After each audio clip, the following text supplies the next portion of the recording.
It's an interesting question. I would say having having music that to represent, like having the quality of the music, like not just that, having the metadata together and having like things properly you know mixed and mastered. It separates it a lot of stuff. I get a lot of stuff on my email, they'll send something over, I'm this, that, whatever. I listen to it, I'm like, I'm the hottest rapper in my city, yeah, like my it's block. it's just okay. Like it doesn't really move me, like Right.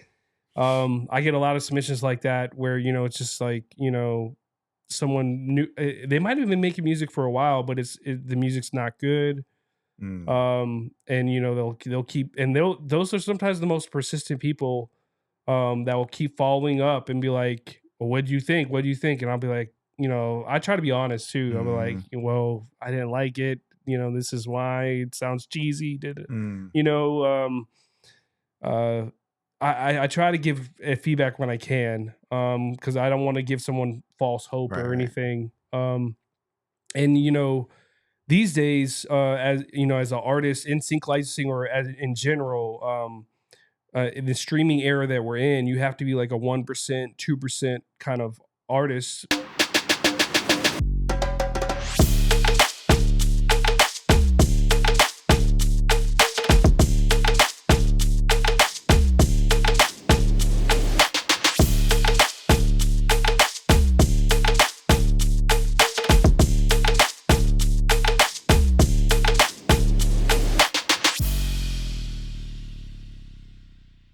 All right, ladies and gentlemen, welcome to the Indie Unplugged. Of course, I am your host, Vaughan. And tonight, we just restarted our interview series. So tonight, our first guest, as we relaunch for 2025, is my man, Mathew Steele. Let me give an introduction to Mathew. He is a seasoned professional with over 13 years in the entertainment industry. Beginning his career as an audio engineer and artist manager in Tampa, Florida, he achieved early success with hip-hop artist Prophet. In 2012, Mathew founded SteelSync, a music licensing company based right here in Atlanta, Georgia, dedicated to providing indie artists with opportunities for exposure and career growth. Under his leadership, SteelSync has become one of the fastest growing entertainment companies in the Southeast, representing over 100 artists worldwide. The company has secured placements in major films like Limitless, which was an amazing movie, by the way, if you haven't seen it. Limitless, The Family, as well as popular TV shows such as Parks and Recreation and Sons of Anarchy. Ladies and gentlemen, let's give a warm welcome to Mathew Steele. Thank you so much. Appreciate it. What's going on? How are you? Good evening. Yes, sir. Yeah. Got the claps. Things are good with you? Everything's great, man. Can't complain, man. Ready for another new year. Me too. Yeah. Me too. I'm looking forward to whatever 2025 brings. It's hard to believe that we are finally in 2025. I guess I'm starting to show my age a little bit, but yeah. Look, me too. Me too. I don't know how old you are. People, they know I'm already 50. So you don't look 50 though, man. That's what's up. Yeah. I like that. I try to act like I'm not 50 either. So my kids be like, yeah, you definitely don't act like you're 50. So yeah, so I try not to act like I'm that age. And that way, hopefully, it shows, right? In my facial and, whatever the features. But yeah, that's what's up, bro. Appreciate having you here. Oh, awesome. It's a pleasure being here. For sure. Yep. So let's dive into Mathew Steele. Let's dive into your history, your background. Sure. And just kind of walk us through how you got started in this music industry. Okay, so I came up in a city, Tampa, Florida, and at the time we didn't have like Doechii and Rod Wave or all these guys that are kind of new wave now. So I was like, I had an independent label down there, and there was really not much of a scene. Mm-hmm. So like I decided to move up here, got a little trade under my belt. I had started doing some audio engineering, went to SAE. And I was doing still artist managing, and keeping my relationships I had in Tampa still, but kind of like taking it to the next level. And we had like a couple singles maybe before the one we released, but the one that got in Limitless and The Family and Parks and Recreation was a song called This My Club. Was a club record, and my initial intention with the song wasn't to get it in film or television or anything. I just Mhm. wanted to get a song that I could work in the Tampa market that could trickle over to radio, because the Tampa market's driven heavily by the clubs. If you get something to spend in the clubs, it goes to mix show, and if it goes to mix show, that it starts to trickle over to radio, and then Mhm. we can that was my intentions with it in the beginning. And I just pushed the record for like a year strong. Went to different conferences, went to every DJ in the Southeast, and or not just the Southeast, but a little bit of everywhere, and just pushed the record independently until we had an opportunity. Somebody, was a larger artist that was holding out for that scene in Limitless. They wanted probably 5 or 10 times what we were offered for it, Mhm. and we just had this song that worked particularly well for the scene they had, and was a pivotal scene in the movie where the pill starts basically messing up on him, and gives him like a time lapse. Yeah, it And did. in the first scene that he's in is in the club, and it's like 7 seconds, but it was about $7,000 for the placement. Not too bad. It was a #1 box office film, and I mean, just from that placement alone, that song's just exploded. Mm. And got other placements. The Family, which is not as well known film, but it was a well known director, Luke Benson, that did a Fifth Element. Mhm. He did this. It was like a family gangster film or whatnot with De Niro, Michelle Pfeiffer, Tommy Lee Jones, and it was a longer Oh, scene yeah, for yeah, that yeah. film. It was De Niro's scene, and he was at school, like hustling like the cigarette and pill market at school and Mhm. stuff. And they used a song like about like a full minute for the montage scene at school, Wow. which was and then not just that, but having a director that did Fifth Element reach out to us 6 months before the movie came out and put $5,000 in our pocket and say, "Hey, I Right. really want to use this. I got a perfect scene for this." Because I had people that didn't believe in the song, and I just didn't take no for an answer. I believed in Mm. the song, and the same DJ that was like, "I don't want to play it," a few months later, he was playing it in the club multiple times in one night. So Mhm. so sometimes and especially in sync, you get like a lot of no's, and and sometimes it's it hurts the ego or whatnot. But For you sure. just gotta keep working, and that next no turns into a huge yes right after it. Mm. I think every no just sets you up for the next one. So yeah. Yeah, yeah. I think that's the thing about any industry, but more specifically the music industry, right? Is that independent artists, independent music creators, producers are going to hear no. And we talked about that on the podcast where we talked about you got to have tough skin. Yes. It is a You have to business be relentless, really. you got to be relentless in this. Oh my gosh. Yeah. Because people are going to tell you no. Like so that song Yeah. was obviously a hit song. And to have people say, "Yeah, I don't want to play that. Yeah, I don't like that." So there had to be a shift where because sometimes it takes a moment for songs to grow on people, Yeah. right? Oh yeah. Like I didn't like Thong Song when it first came out. I hated it. I hated it. I was like, Oh, I like hated that thing. and it played like It played crazy. forever. And Yes. then so all of a sudden I was like, that girl's some scandalous. Handle it. Right. And then all of a sudden you find yourself singing it and you love it and you're vibing to it and it becomes like one of your favorite Yeah. cult classic songs, right? Exactly. So even for yourself, and I tell independent artists the same thing. It's like you never know what's going to be a hit. You never know what people are really going to gravitate to because music is so subjective. I mean, it is so Sure. subjective. Yeah. So for you, that was a very pivotal moment, right? Yeah. Is you for had sure. this song, Club Banger, that I don't know about that.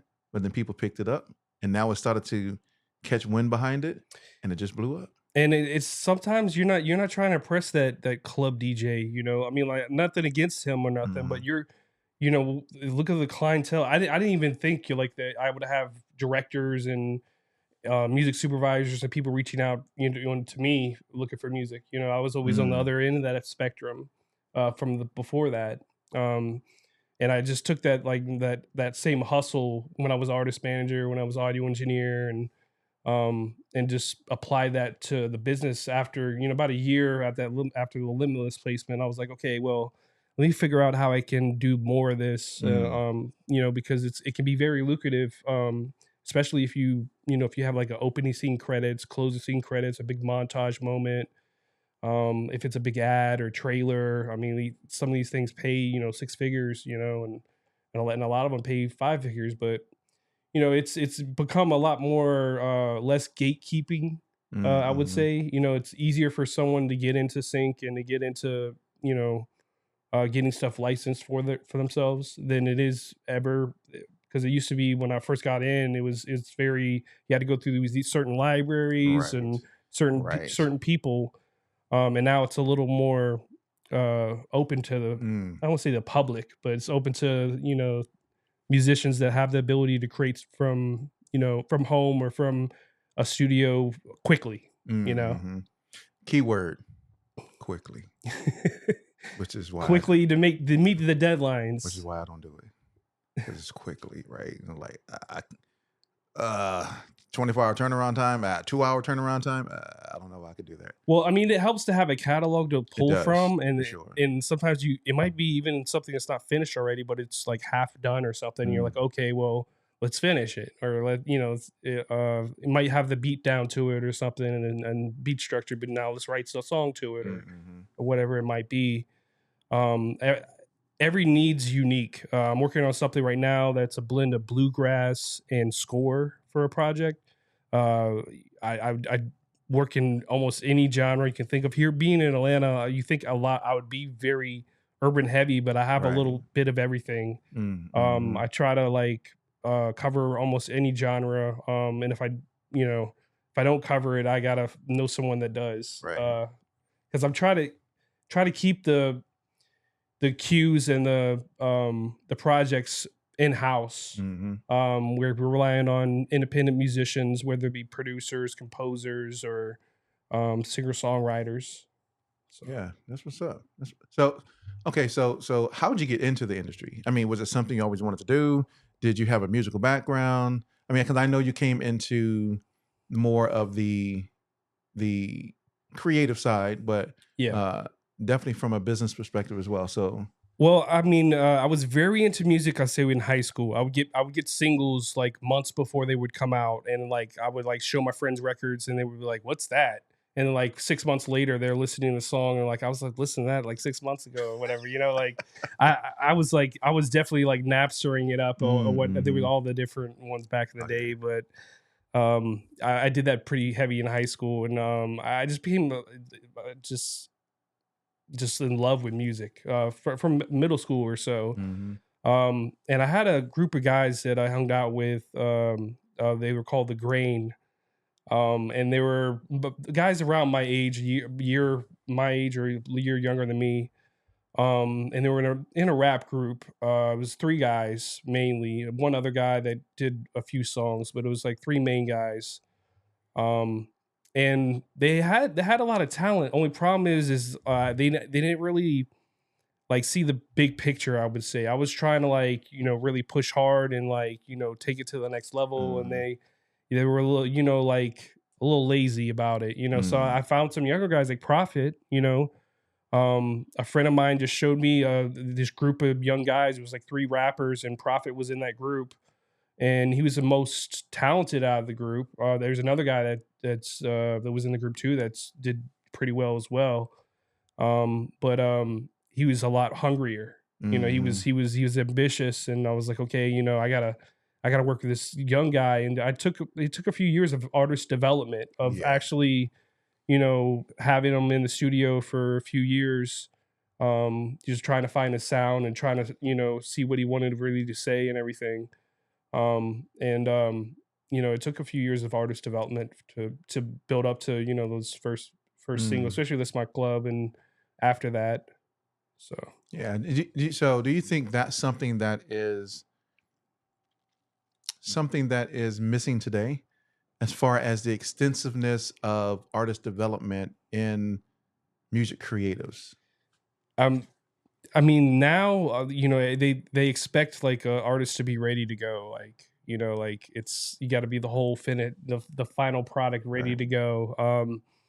And a lot of that is based on the raw talent that's there. Because it could be a few years of work and development there, but a lot of artists it's really what raw talent they have, and then have they honed in a certain skill or skill set musically that kind of separates themselves from any other artist musically. Yeah, that's tough. Like, how do you find somebody who has raw talent? They're hungry, but they're like ready, quote unquote ready, right? Not everybody's built for this business. It's very difficult. It's not an easy business, and it's I mean, I'm lucky that I work a lot heavily in sync. It's very professional for the most part compared to other parts of the business.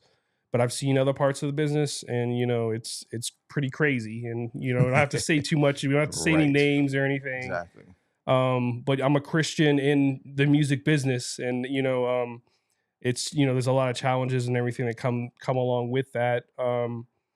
So sorry, my bad. No. So let's talk about that. Yeah. Okay. So as a believer myself, how do you balance being a believer in Christ and operating within the music industry from all of the different perspectives within the industry?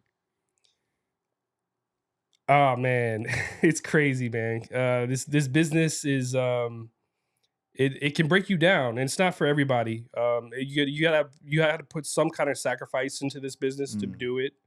I'm not saying like you gotta sacrifice your soul or anything like Don't that. sacrifice your soul, y'all. No, I don't. Don't do it. Yeah, that's not what I agree with. But it happens in this business, and there's fans of people that say they sell their soul on record, and you have little girls and kids that are looking up to them, and they're it's being digested by them even subliminally, just in the background, and those sonic frequencies do pay a big toll, even and lyrically what's being said, it's being repeated, those courses are being repeated over and over again, everywhere. Right. So it's those mantras and those chants and those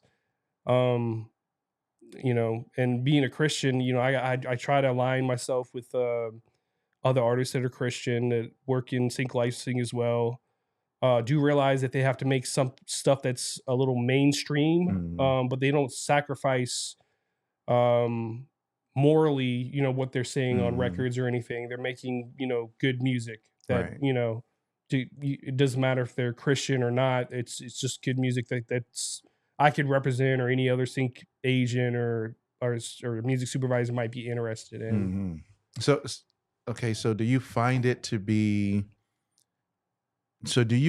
as a Christian your beliefs to be a barrier within the industry, or limiting your amount of, and that's, now we get into the personal stuff, right? Limiting your amount of visibility within the industry?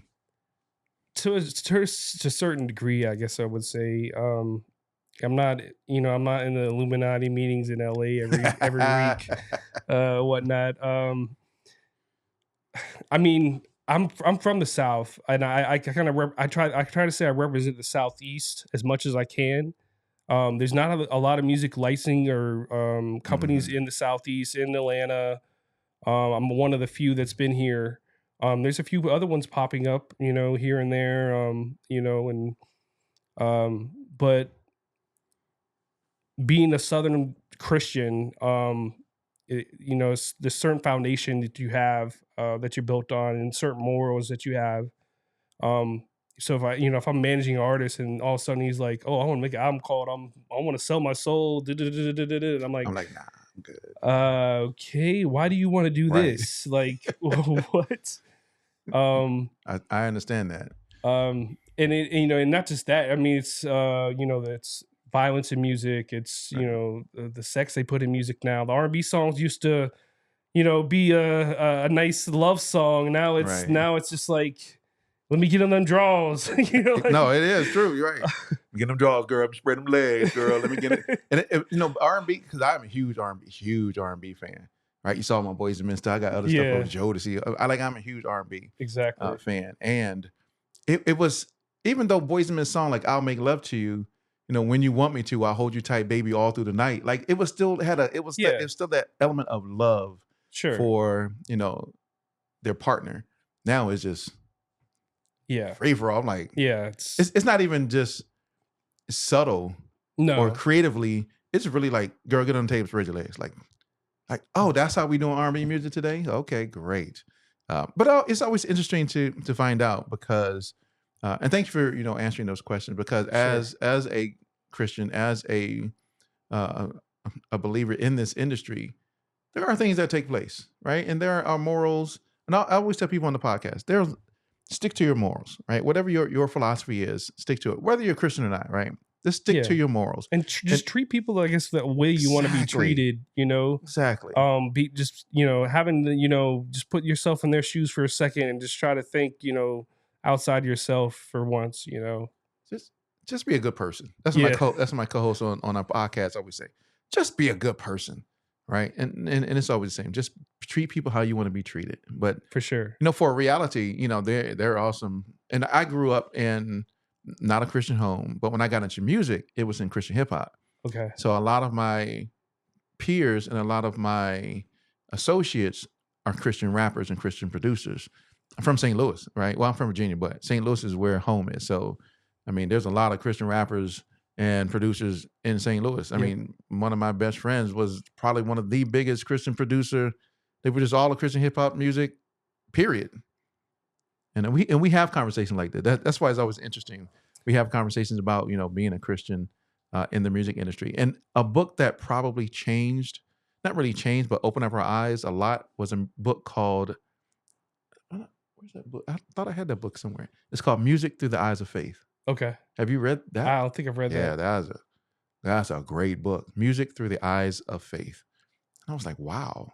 And it just talks about just the creation of music and the purpose of music, and how music was made, from a worship perspective. And it just dives into a whole heck of a lot. But so you actually became a Christian when you started doing Christian hip hop? No, I was a Christian before. Okay.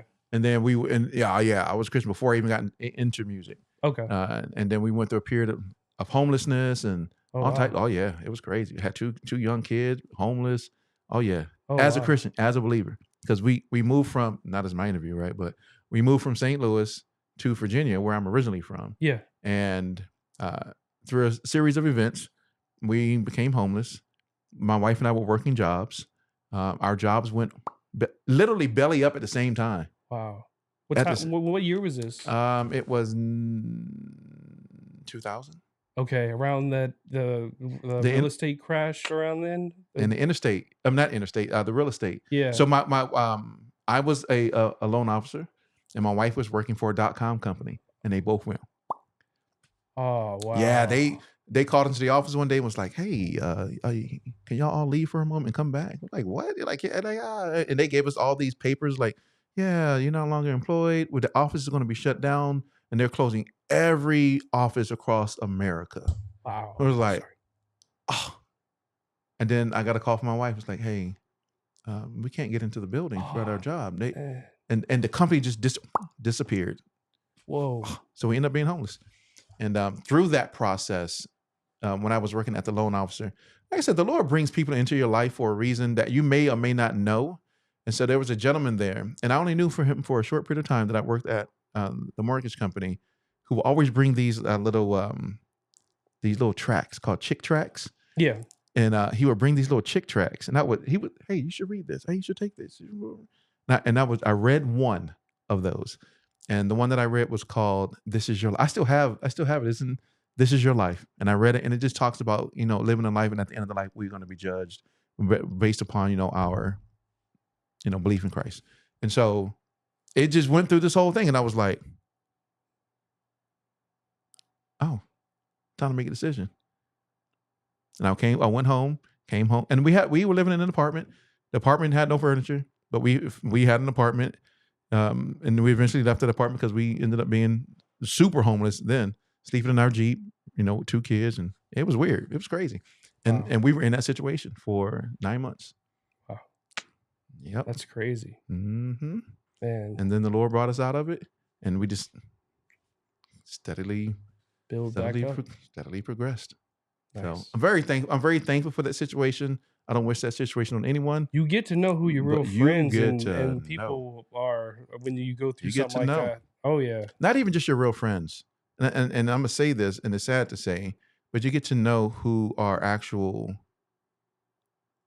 believers or not, based upon their actions. Like the church we attended, they wanted to separate us. They were like, "Oh yeah, you can go to a homeless shelter, and your wife can go to a homeless shelter, but they don't take men, so that means you got to find a different place to go." And it's like, wait, you want to break us up? That's weird. Oh nah, Yeah. we're not coming here anymore. Thanks, goodbye. Yeah, it was crazy. Wow. But anyway, yeah. It was a whole situation. Even so much that it never took place, but we were supposed to be interviewed on CBN one day.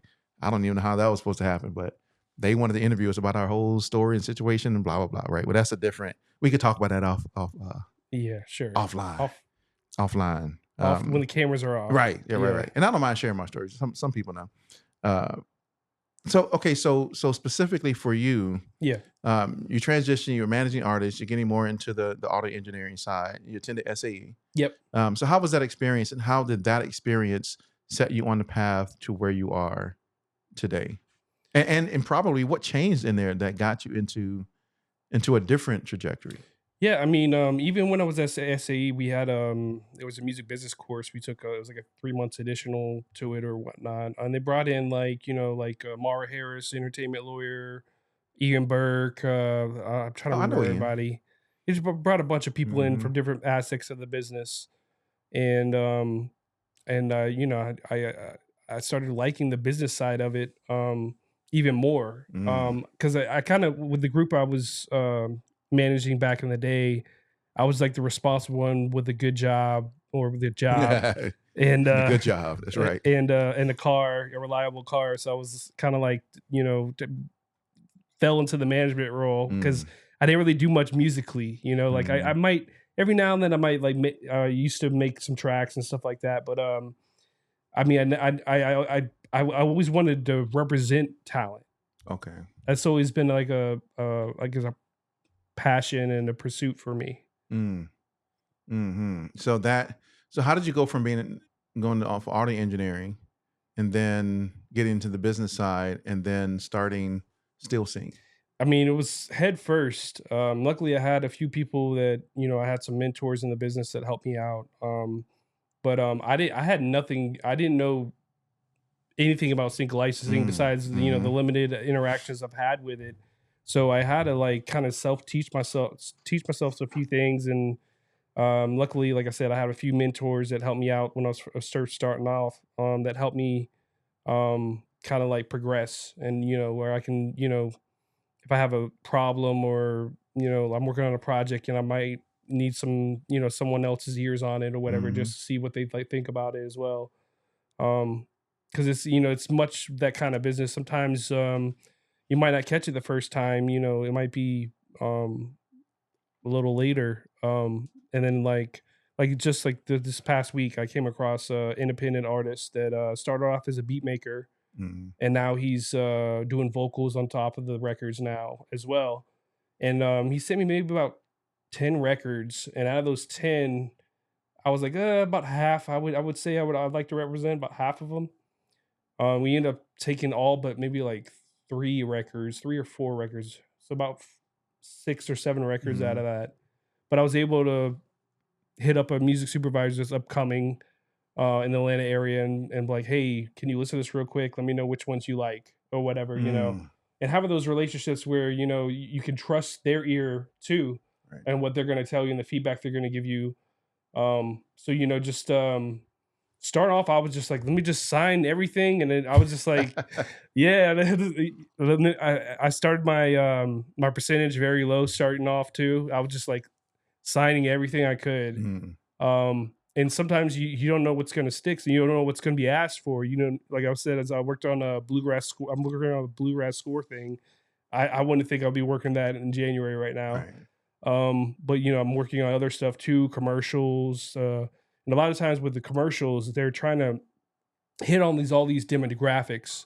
So they want, really genre blending music that can be both. Like if you watch like NFL now, it's like Snoop and Chris Stapleton or something, Right. and you like, well, that's musically like it shouldn't work, but it does. I guess somehow you throw Snoop on the record real fast, and then have Snoop some can little be guitar. Snoop can be on any record, any genre, any record, anywhere. It's Snoop. He can genre bend anything, right? Yep. So if you want to get Snoop in the opera, I'm sure he's there. But Oh, for sure. Oh man, and the businessman he's turned into, he's selling everything, right? And it's like him and Shaq are Everything. selling everything. Everything. Shaq would sell insurance, burgers, pizza. Yeah. Like he does. It doesn't matter. Yeah. Home Depot appliances. I'm like, what? Yeah. Shaq, what are you doing? Shaq is the businessman that will. But so for me, he's like the businessman that is. I don't want to say he's quiet about his business, but you would just never know that he was out here doing all these things, and that he actually owns a lot. Exactly. And you'd be like, Shaq, he owns this and he owns that, and he owns an insurance and he owns this and a company and real estate and fast food, and it. Like, yeah, Shaq does, and he just doesn't go around bragging about it. And he's a entrepreneur, businessman, like yes, mogul that people just don't. They just don't know that wasn't he like supposed to be like a sheriff somewhere? Yeah, I think he is a sheriff. He is in some county or something. I'm sure he is. He has like a Steven Seagal thing going on. Because Steven Seagal used to be a sheriff. Yeah. So I'm like out west too, right? I think it was in like Alabama, Louisiana. Okay. It was someplace. Maybe it was out west, but yeah, I'm like, I don't know what Shaq does. Shaq does a lot. Yeah. Right. But it's always undercover. A lot of people just don't know unless you really are in tune with Shaq and you know exactly what he's doing. But he actually owns a lot. Yep. A lot. A lot of businesses. A lot of businesses. Yep. So if one falls, he has you got that right. 50 other ones or whatever. You got that right. I mean, that's how I'm trying to be on Shaq's level one day, man. That'd be nice, like. So yeah, me too. Me absolutely. So for you, how important was it to have mentors in place to help you through that process? Because I'm sure it was challenging in the beginning, trying to start an organization like SteelSync, where you had to build relationships with music supervisors and music libraries and things. So talk about those two aspects. What was it like having mentors to help you through that process, and then what was your process of building those relationships with those entities in the very beginning? Well, I mean, it's funny because it's like the stuff started with with some of the Limitless placements, and some of those placements, it was another sync company that helped me out with those placements in the very beginning. But my connection to the company was from a producer that I met back in Tampa, international producer, that I bought a beat from, and we ended up not doing any business really. I bought a beat from him. I probably paid I don't know, like $1,000 or something for a beat or something. And I just kept a relationship with him. And then he saw that I was, out pushing the record, and he was like, hey, might have something for you. And then he connected me with basically the head of a company, Shelly Bay in New York. Okay, yeah. Okay. Yeah, and they've been around doing urban music licensing. She used to be with Tommy Boy back in the day, or Michelle did. So that was huge for me. To have that kind of a middleman to connect me there. And then I just went out to LA.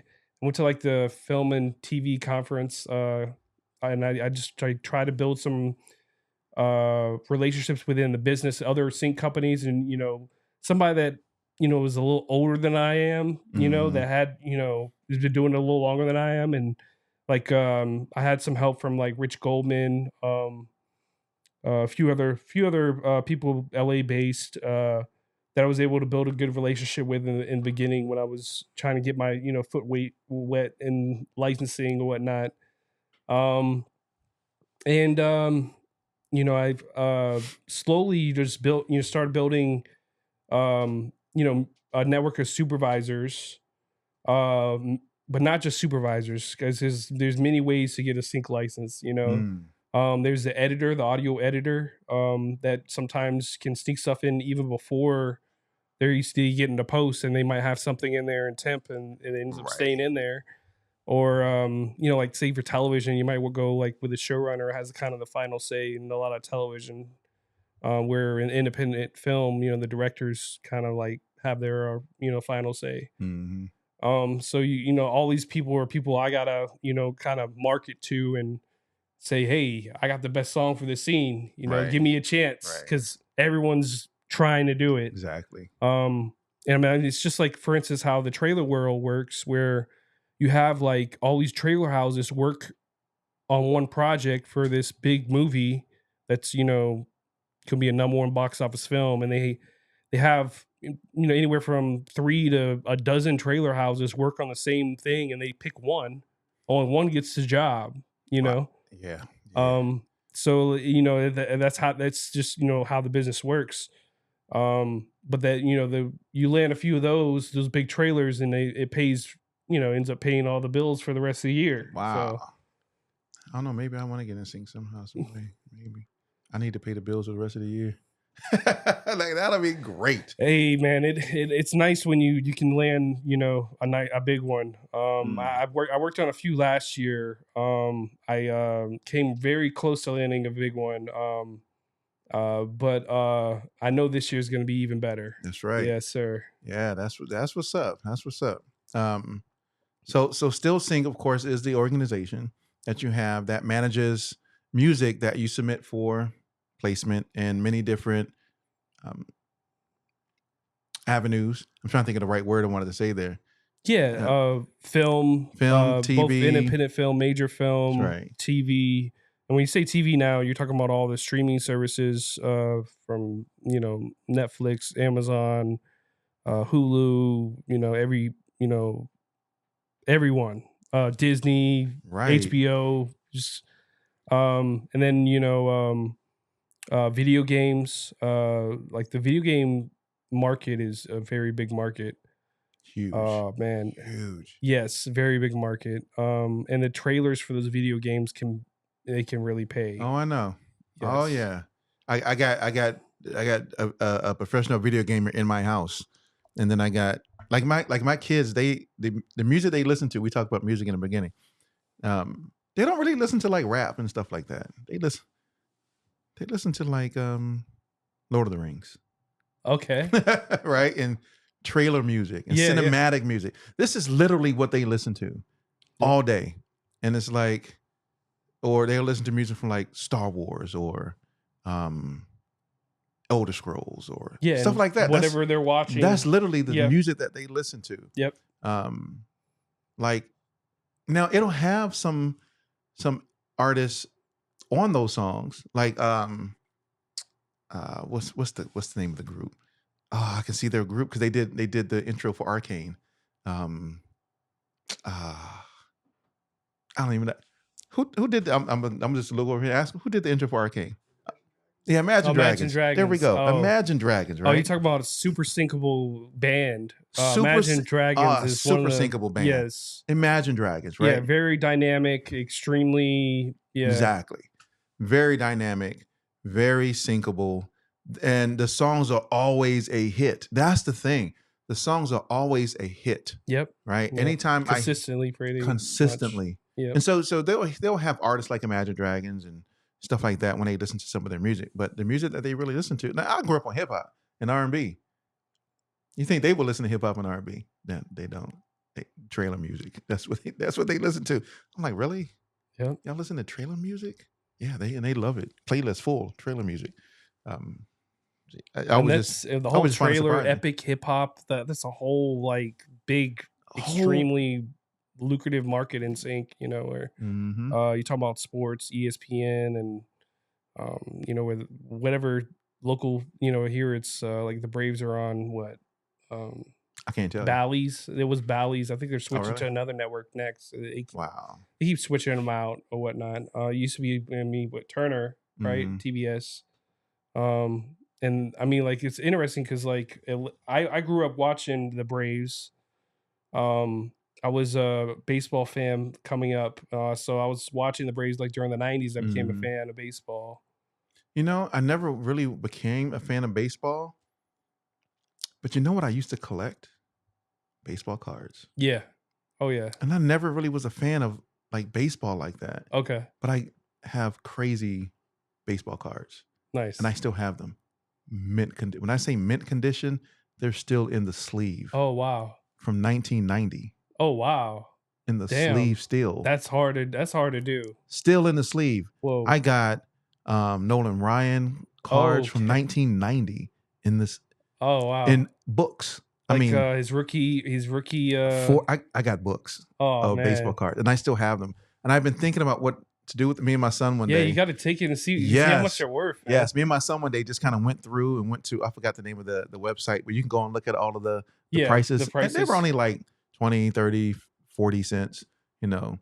But when I say I have a lot of cards. I have a box. I think is it one box? One box of cards, and then 1, 2, 3, probably 3 binders. Nothing but baseball, football, basketball. Like I think I actually have a Shaquille O'Neal rookie card in there. Really? I do. I think so. In there. I have So an Alonzo Mourning Orlando card. Magic? I have no idea. But I Yeah. have a lot of a lot. So I need to find a place to go take them to and have them appraise them and figure out if they're worth some money. Comics too? No, not comics. Okay. Just the sports cards. Sports cards. I have actually a card of the first female hockey player in the men's. Yeah, I got Oh wow. the cards. There's some cards that I got. I'm like, how did I get these? And I had a neighbor that so I come from a military family. Yeah. And my stepdad was in the army. And after we left Germany, I graduated high school in Germany. So after we left Germany, we ended back up in Virginia, and we went to. He was stationed at Fort Eustis, and I had a neighbor because we were like in duplexes. Had a neighbor who collect baseball cards. Okay. And we hung out all the time while I was there. And he got me into collecting baseball cards. So every time I went to work at Burger King, and every time I got paid, I would just go buy stacks of baseball cards. Hey, let me get 8 of these, 10 of these. I'll just go home, open them. Okay. And then as soon as I open them, put them right in the sleeve.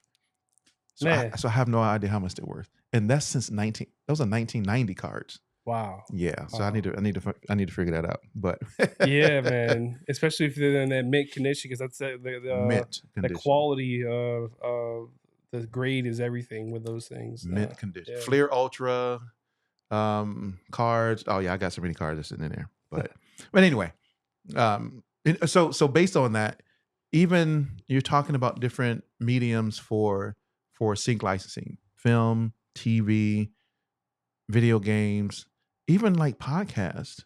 Like there are podcasts that are like the Joe Budden podcast, huge. Yes. Right? Or like Shannon Sharp, huge podcast. Exactly. And getting music featured even in those. Yep. That's now a happening market. You got it right. Where something can get viral off one of their shows. And if it's a theme song or something for the show, it plays so many times.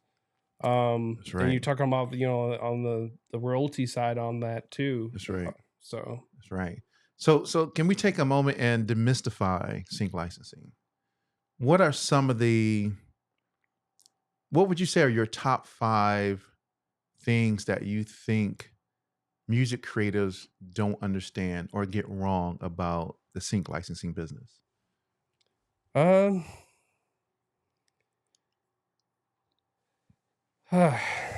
It's an interesting question. I would say having having music that to represent, like having the quality of the music, like not just that, having the metadata together and having like things properly mixed and mastered. It separates it a lot of stuff. I get a lot of stuff in my email, send something over, you know, I'm this, that, whatever. I listen to it. I'm like, Yo, I'm the hottest rapper in my city, yeah, like my block. it's just okay. Like it doesn't really move me, you know, like, Right. I get a lot of submissions like that where, you know, it's just like, you know, someone new, they might have been making music for a while, but the music's not good. And you know, they'll keep, and those are sometimes the most persistent people, that will keep following up and be like, well, what do you think? What do you think? And I'll be like, you know, I try to be honest too. I'll be like, well, I didn't like it. You know, this is why it sounds cheesy. Did it? You know, I try to give feedback when I can, because I don't want to give someone false hope or anything. And you know, these days, as you know, as an artist in sync licensing or as in general, in the streaming era that we're in, you have to be like a 1%, 2% kind of artist out here to really make, you know, some kind of money from your music these days. And then I mean, like, if you look at any independent artist that's very successful, you'll see a lot of them do something in sync, and so, or had some kind of run in sync of it when they had a hit single, and you know, they were like, oh, let's get that guy's song in this movie. You know, he's got the hottest song right now. That's just how it works. For me, it's like, you know, independent artists, major sound. So it's like I represent independent artists, but you know, the songwriting, the production, the arrangement, you know, this is not, you know, a 30-second little 4-bar loop. It's, you know, these are songs that are crafted for film, for television, the, you know, the biggest way you can be consumed, really. And the great thing about sync licensing is that you're getting exposure and money at the same time, and the money could be different streams, you know, from the upfront sync fee from anywhere from a low end of $500 to $500K, from back end PRO, you know, from ASCAP, BMI, and CSAC that you collect for, you know, forever. You can, you know, pass that down to your children. And then, you know, the fact that you're getting that exposure, which gives you Shazams, gives you people going to your Spotify or Apple Music or Tidal, whatever streaming networks they're on, and they're listening to the music, they're sharing it. And it's, you know, that's how a lot of artists were able to make it, is because of sync licensing, because it gives them that exposure and then gives them that audience that they need, you know. So what else would you say artists or music creators get wrong about sync licensing? What are some other things that if they knew about some of these things, they would have a more solid footing in the sync licensing space? Just depends. Like, I mean, I'll just give one example. Like a guy, like he had everything right. So like, he had a disco set up, you know, he had artwork, but like the songs were like lo-fi. And like, and lo-fi doesn't work well in sync a lot. You know, like it's lo-fi, you know. Right, chill. They want hi-fi. They want like up tempo, like something that's high energy and a lot of stuff. And I'm like, you know, the guy sends me a lo-fi playlist, which is cool, but it was like all like like slow tempo, like, you know. And I'm not talking about like, you know, a big ballad record that could be slow like that, because those could work for sync. But you know, like a just a random beat that's like 60 BPM. What am I going to do with this? You know, like, like if you think sync licensing, yes, it's a lot of times sync licensing. They're using, you see in every film and television show, there's a bar scene, a club scene, you know, like there's some high energy scene that's taking place, or argumentative scene, or something that's taking place that is like, what type of high energy dramatic type song fits this particular? And there's always a party cue, you know, so they want something that's up tempo that someone you could dance to, or could you know, you know, the scene could work for, basically. You know, it's giving you that vibe that they're looking for. And you know, if I have a bunch of lo-fi stuff, is, you know, maybe it might work for this quirky like independent film, but you know, I can't really sell that for, you know, Housewives of Atlanta or something, you know. Like, just throwing that out there. Yeah, no, I mean, that it makes sense, right? It makes sense. So I guess, like some of the things I hear is like, go watch movies, go Yeah. watch TV. And That- now you like tunefind.com and you like True. iSpot TV. And you can literally just play. Oh, this is the episode 3. Okay, they use this in this scene, this in this scene, this in this scene. Mm-hmm. Let me listen to, Mhm. okay, here's a link to the full song and listen to the whole song. Let me see how they used it. Let me watch it. But really, I mean, you can go to TuneFind and get a really idea of what the playlist of that show or that movie is and say, okay, well, this supervisor that's working on this show just used, 3 seasons of music that, they're going to 4th season. They're going to be using similar stuff of their other seasons, unless like it's a totally like Right. completely different show they're turning it into, like where they do different location Right. and all that. But if they're doing it like, just like they did the last seasons, it's going to be similar style music. And you got to know that range, of those emotional love ballads to those up tempo records that are, that are so commonly seen in film and television and all aspects of licensing. Yeah. So make music that almost sounds like that fits that. Right. So there's a guy that I know. I'm sure you know him too.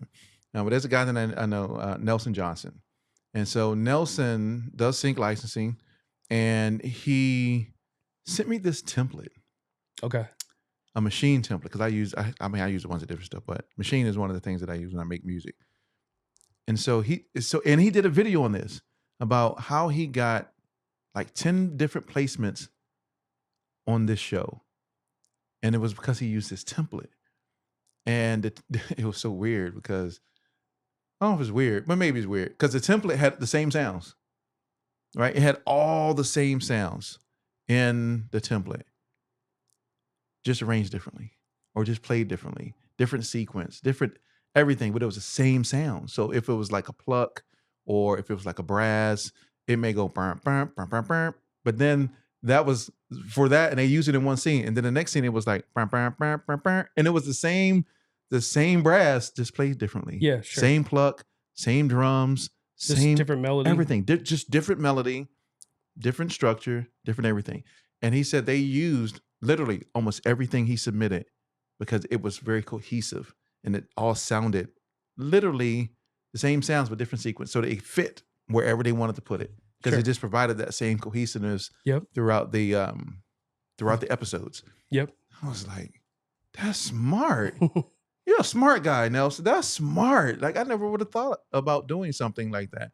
Something else I've never thought about, and I heard it. I forgot who told Celeste. I think Celeste told me was that, and you mentioned it. They use temp music. Yeah. And sometimes temp music they keep.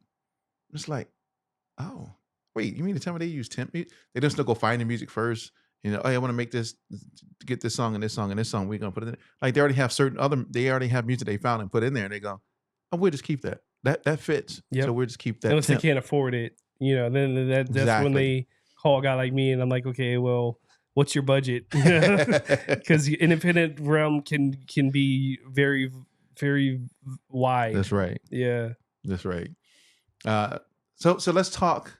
So you have a passion for helping indie artists learn more about sync licensing and operating in this space. So can we talk a little bit about Sync Spotlight? Where did that come from? How did you start it? Awesome. And what is your vision for Sync Spotlight?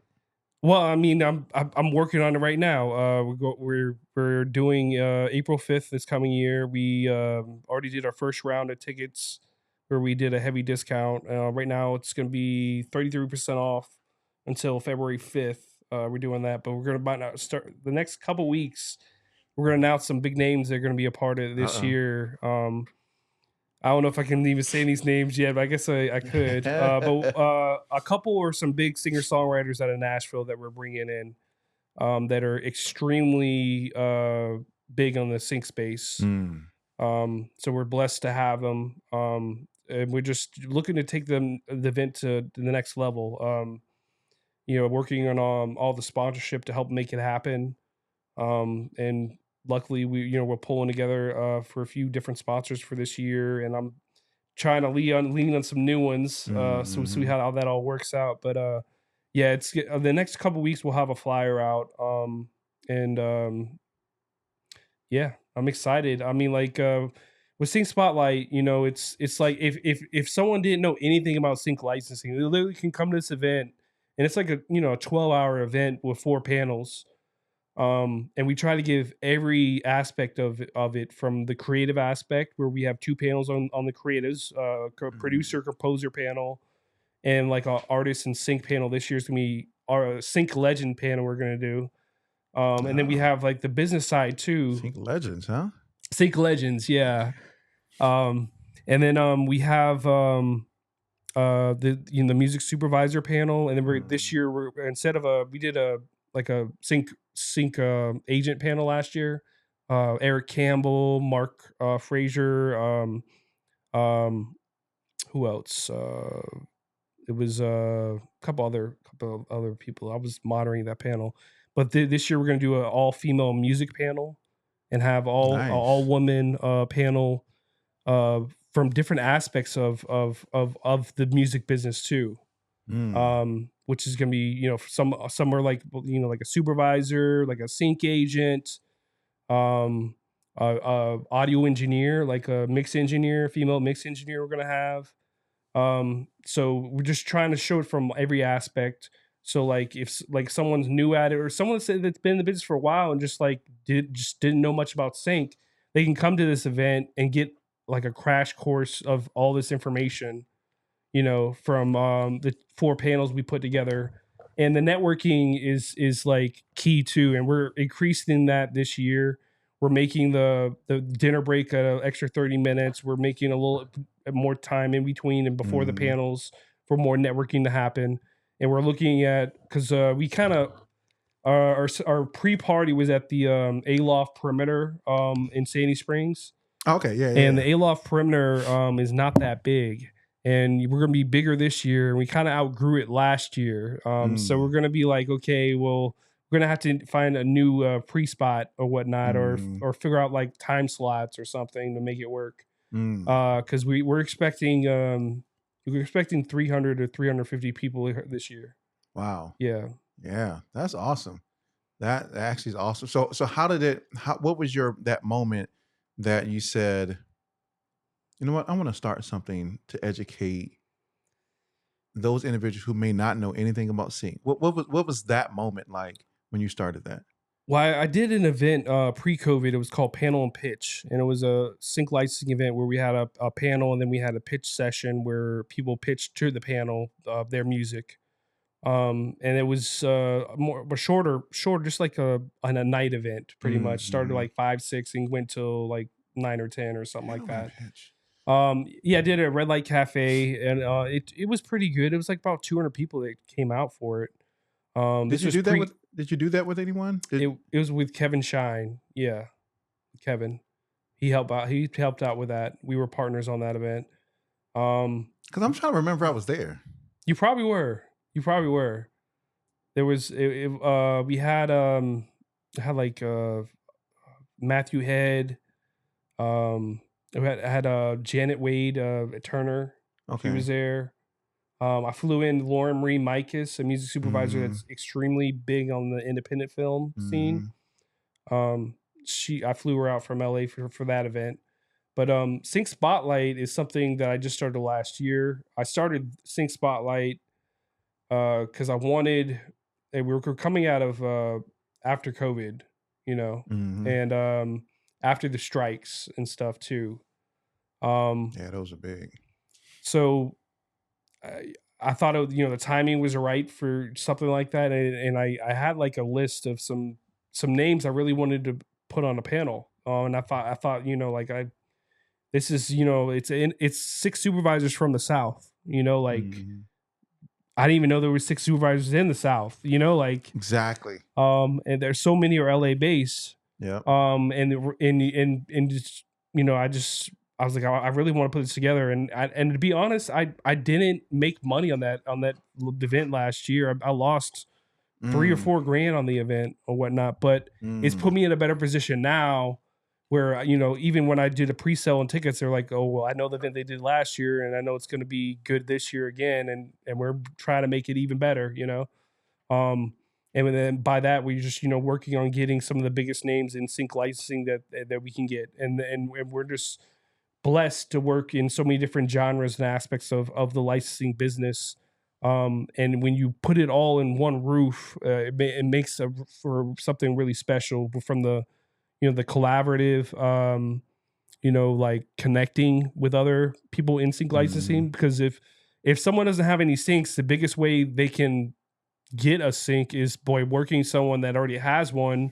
Exactly. That can take a song they might do together, whether it's one person doing vocals, one person doing the beat, whatever the situation might be. Just showing up and make yourself useful in some aspect. Yeah, I got a song that I did with Clint where it was submitted for sync. I'm still waiting just to see if it got placed. So I've been checking like every day. Every day. Is this placed? Like I want to say I got a sync license. I got a sync placement somehow, somewhere. But I think that is true. Is a great way to get into sync is working with someone who already is in that space. Because and especially if they're working for a few years and been doing it for a while, there's a lot of because sync licensing takes some time to build up. Mm-hmm. You're not going to just like drop a single and expect it to be on the biggest show all of a sudden. These connections take time to get the music to where it goes. It might true. even if this music's good, it might take a year or 2 years to get that big sync license that it need. But sometimes it just takes that right moment, and it can like for Sia in 6 Feet Under on HBO. The last scene of that show was a Sia Breathe Me. That song kind of launched Sia as a whole artist almost after that placement. It was a big pivotal scene. If you know about the show, it's about a family of undertakers in the future too. It's like set in the future. And in the last scene, they were basically like all dying, basically, and it's shown like their tombstone of when they, born, died, and all that. And all the main characters just shows their last moments. So it's like a big emotional scene. And if you ever hear that song "See It Breathe Me," it's very emotional record. But like that, that's an example. Like Kate Bush on Stranger Things is another example of how like a song from a totally different era can just catch wind right now, and all of a sudden people rediscover it and love it, and they start sharing it, and then it becomes number one in 12 countries somewhere. That's right. That's why I always say, no matter what music you put out, just make music and continuously put out good music. I'm saying good music. Right? Yeah, sure. Put out good music.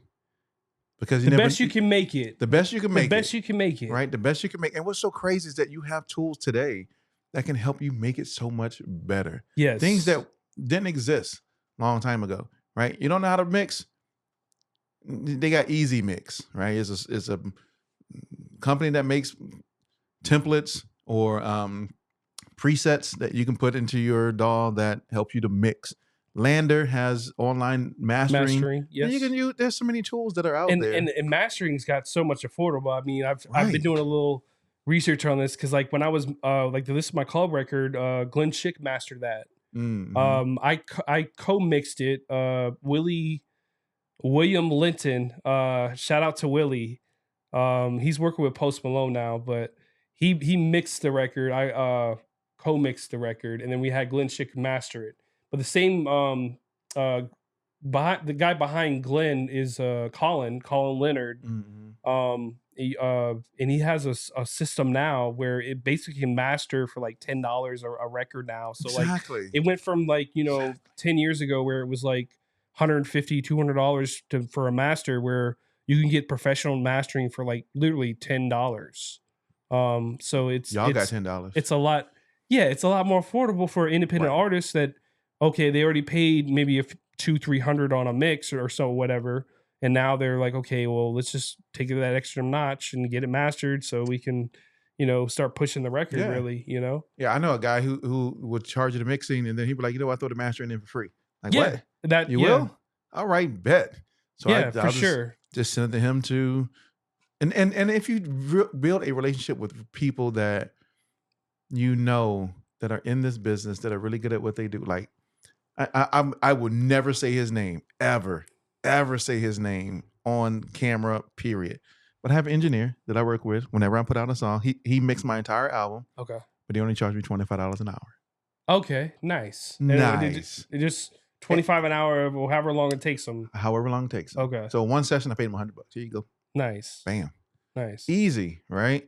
And he has major crazy professional credits. Wow. And you just got that Yeah. relationship Yeah. built. But he's like, for the people that I want to work with from an indie artist perspective, this is my price for them. Yeah. And he said it will never change for you.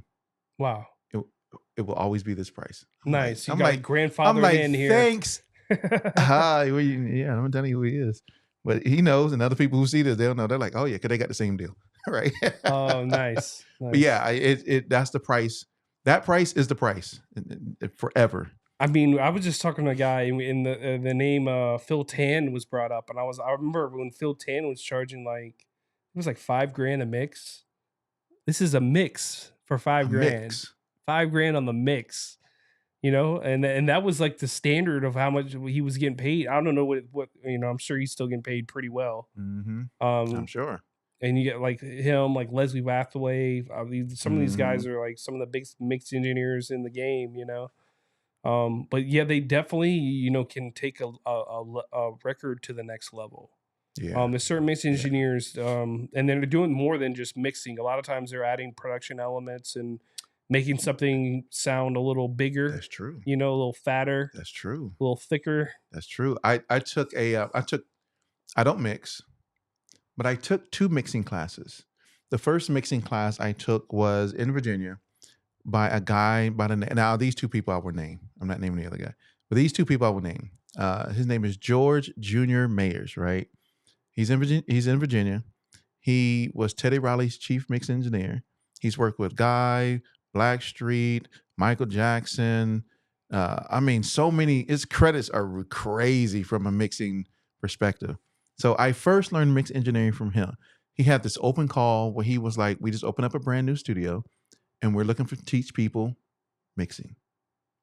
Guess how many people showed up for the first session? 1. This guy.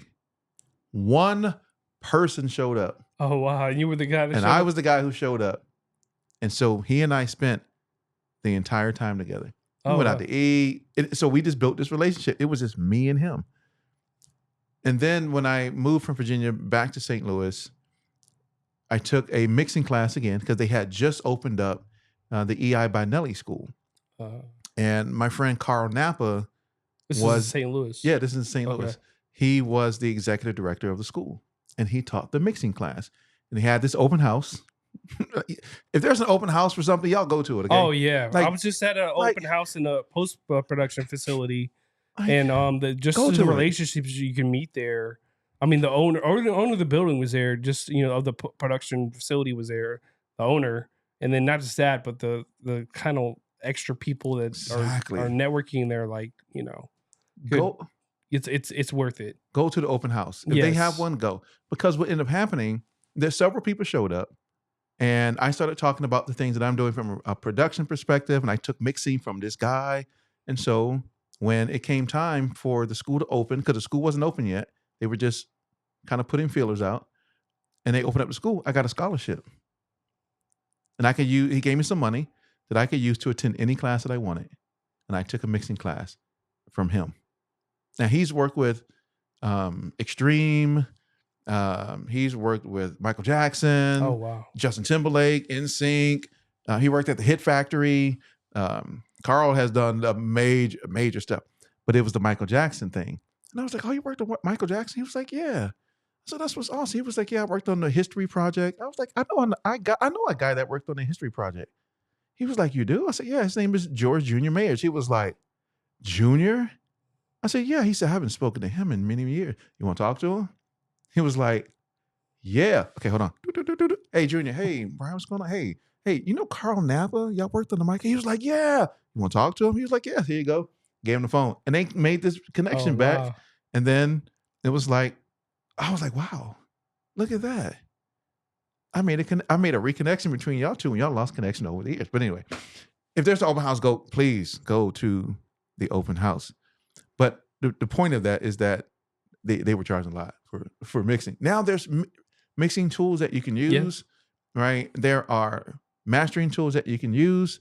So the getting your music to sound good is easier than what it used to be. Yes. Because there was no way I was shelling out $5,000 to have one song mixed to this person to get that song into a sync licensing opportunity that may or may not ever come. $5,000 as an independent artist, a lot of times that's the whole budget they have. The whole budget. And if you're trying to mix something and you're like, the mix is $5,000, that's the whole budget. I can't spend the whole budget on the mix. We gotta work something out. That's right. We gotta get with these other guys over here and make it happen. I'm gonna go to YouTube University and figure out how to mix on there and get one of them YouTube mixes to mix it. I mean, like the mixing is so subjective too. It is. Man. It's very subjective. But like it makes such a big difference. No, go ahead. I'll let you finish. I was just saying, it just makes such a big difference. I mean, especially from my side of things, when I hear things, I'm listening for all the music to be there, but the mix is like it's got to be there. It's got to be there. It's got to be there. If something's not mixed properly, there's only so much you can do with it. I learned when I learned mixing from Carl, and I don't mix it. Like I said, I don't mix today, but what he taught me still sticks today. So even if I'm producing, I still follow the same principles, right? And the principles he always talked about were volume, EQ, panning, compression. Yep. That's all he would talk about. And it was like, he's like, take all your stuff, smash it all down, put it all the way down, and then start raising stuff up, right? Control your volume first, and then figure out what you need to pan. Understand the spectrum of where you can pan. Yep. Okay, so now I can pan left and right. I don't want to pan everything 30 or everything 25 because it's all in the same space. Yep. Right? You may want to pan 10 or 30 or 50 or whatever, right? So there's a space for everything. And so that's the panning. Then just EQ and then compression. And then he's like, always find the glue to make everything stick. I was like, and that still stuck with me to this. So Carl, thank you. Thank you, buddy. And what's interesting, a lot of times in the mix, or even in recording too, it's a lot of subtractive EQ of stuff, of those frequencies they don't want. Yeah, they're taking it out. Yeah, and they're just enhancing the stuff they like. That's right. Yeah, that's right. So speaking of tools, I want to get your perspective on technology within sync licensing space. So with AI tools like Suno and Udio and blockchain with companies like One Chain Music and Sphere Tracks who do, it's kind of something similar, right? When it comes to like putting music in TV and film, but more from a blockchain perspective.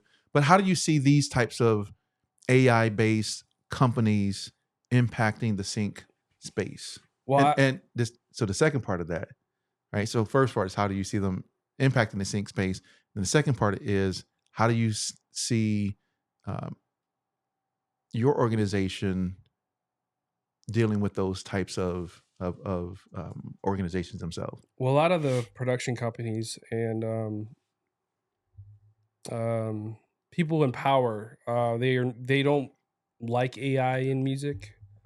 They come to take a pretty strong hold where they can't have anything, any portion of the royalties be AI written. I think really what's going to be interesting is this technology is only going to be kind of used for, I think, like certain people. I mean, they're having these companies like open source and everything, but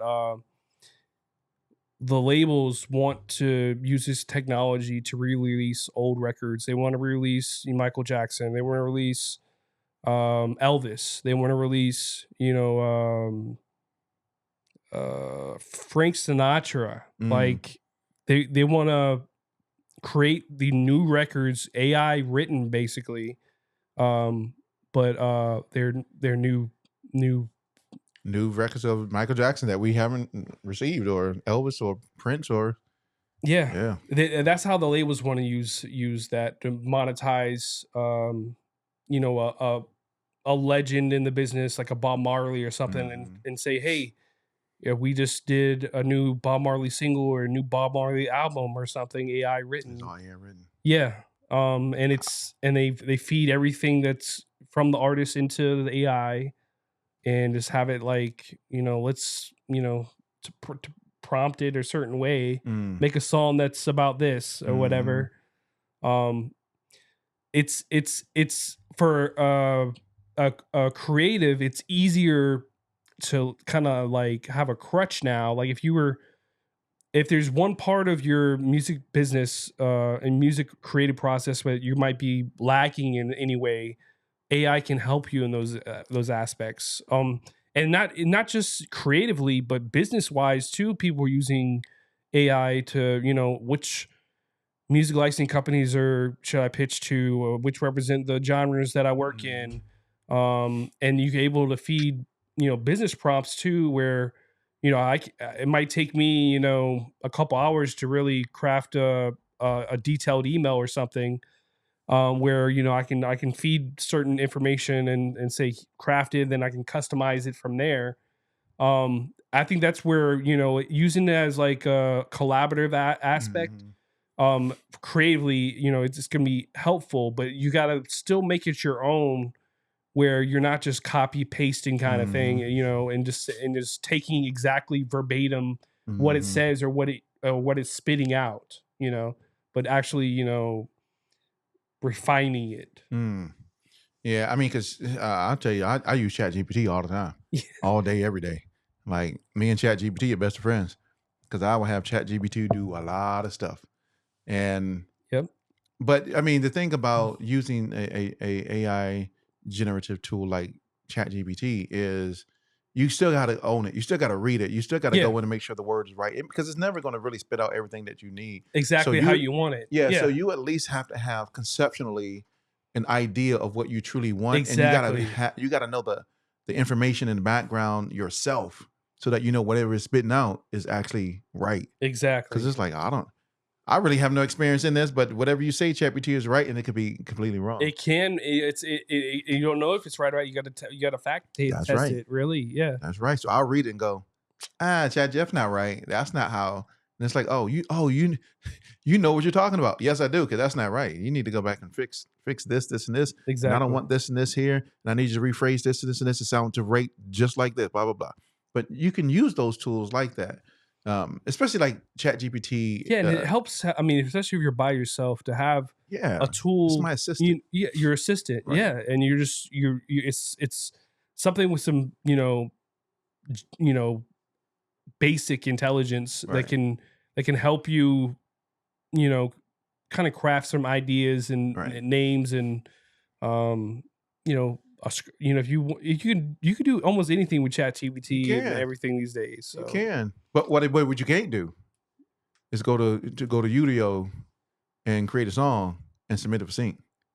Yeah, and that you can't do. Okay, that's something you cannot do. Period. I got this song that I want to submit, and then so my wife. That's one way to get yourself blacklisted in the business. That's right. To like literally just like, oh yeah, this is all AI driven music. Oh, I created this. I'm putting my name. I created this. My publishing company, everything. It's me. I made this, and then all of a sudden you find out that AI. And they have audio recognition software that can find out if AI is in the music. There's ways to detect it. That's right. So, you can't hide it. If you're submitting these things for libraries and they're like, they have software that tells them, oh, part of this sounds like it was AI driven or something.